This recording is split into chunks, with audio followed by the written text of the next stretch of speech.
ইসলামী আন্দোলন বাংলাদেশ আপনারা জানেন ইতিমধ্যে আমরা এককভাবে নির্বাচনে অংশগ্রহণ করছে, যে কারণে কোনো দল, কোনো গোষ্ঠী, কোনো ব্যক্তি ঈর্ষান্বিত হয়ে ইসলামী আন্দোলন বাংলাদেশের প্রাণপ্রিয় আমির আলহাজ হজরত মাওলানা মুফতি সৈয়দ মোহাম্মদ রেজাউল করিম পীর সাহেব চরমনায়ের বাড়িতে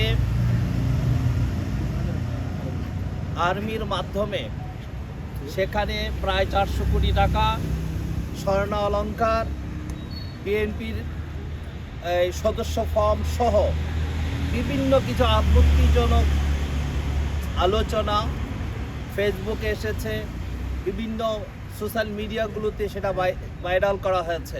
পাঞ্জাবের জগতে একটি বিশ্বস্ত নাম শাবাব এথনিক ওয়্যার, যে কারণে একটি অসত্য ঘটনাকে, একটা নিন্দনীয় ঘটনাকে একটি সামাজিকভাবে হেয় প্রতিপন্ন করার জন্য ইসলামী আন্দোলন বাংলাদেশের মোহতারাম আমির হযরত পীর সাহেব হুজুরকে এবং ইসলামী আন্দোলনকে একটি কলুষিত করার জন্য অপপ্রচেষ্টা চালাচ্ছে।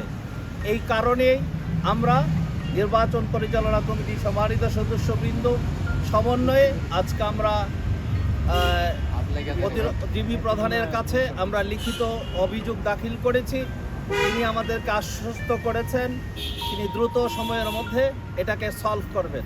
তো এই জন্য আমরা আপনাদেরকে ধন্যবাদ জানাচ্ছি, সাংবাদিক বন্ধুদেরকে। শুধু আমাদের ক্ষেত্রে নয়, সারা ক্ষেত্রে, যে কোনো ব্যক্তির ক্ষেত্রে, যে কোনো দলের ক্ষেত্রে, যে কোনো সংস্থার ক্ষেত্রেও যদি এই ধরনের ঘটনা ঘটে, নির্বাচন ক্ষেত্রে যদি ঘটনা ঘটেনি, এই ধরনের ক্ষেত্রে আইনানুগ ব্যবস্থা গ্রহণ করার জন্য ইসলামী আন্দোলন বাংলাদেশের পক্ষ থেকে আমরা আহ্বান জানাচ্ছি এবং দ্রুত ব্যবস্থা গ্রহণ করার জন্য অনুরোধ জানাচ্ছি। আমরা ডিবিতে এটা বলেছি, ডিবি চিফ বিষয়টা খুব সিরিয়াসলি নিয়েছেন এবং তিনি বলেছেন যে এই ধরনের যেটা হয় এটা আমরা অবশ্যই বন্ধ করার চেষ্টা করব। একই সাথে সাথে আমরা আপনাদের মাধ্যমেও যারা অপপ্রচার সতর্ক করছি এটা যেন না করে। একই সাথে সাথে আমরা নির্বাচন কমিশনকে বারংবার বলেছি যে এই ধরনের অপপ্রচার যদি বন্ধ না করা হয় তাহলে নির্বাচন করার যে সুষ্ঠু পরিবেশ সেটা নষ্ট হবে। তো আশা করি বাংলাদেশের প্রশাসন, ডিবি, নির্বাচন কমিশন তারা সকলে মিলে একটা কার্যকর ব্যবস্থা নেবেন। আগামী নির্বাচন সুষ্ঠুভাবে হবে, এটা আমাদের প্রত্যাশা। এবং ইসলামী আন্দোলন বাংলাদেশের বিরুদ্ধে যারা অপপ্রচার চালাচ্ছে তাদের বিরুদ্ধে আমাদের আইনি রাজনৈতিক লড়াই ইনশাল্লাহ অব্যাহত থাকবে। কারা করতেছে সেটা যদি জানতাম তাহলে সুনির্দিষ্ট নাম উল্লেখ করে মামলা করতাম, সেটা আমরা জানছি না। কিন্তু এখানে একটা বিষয় কাকতালীয় হওয়ার সম্ভাবনা আছে, সেটা হলো যে আমরা একটা নির্দিষ্ট সমঝোতায় ছিলাম, সেই সমঝোতাটা থেকে আমরা যখন চলে আসছি বা সমঝোতাটা সাস্টেন করে নাই, তখনই অপপ্রচারটা বেড়েছে বলে মনে হচ্ছে।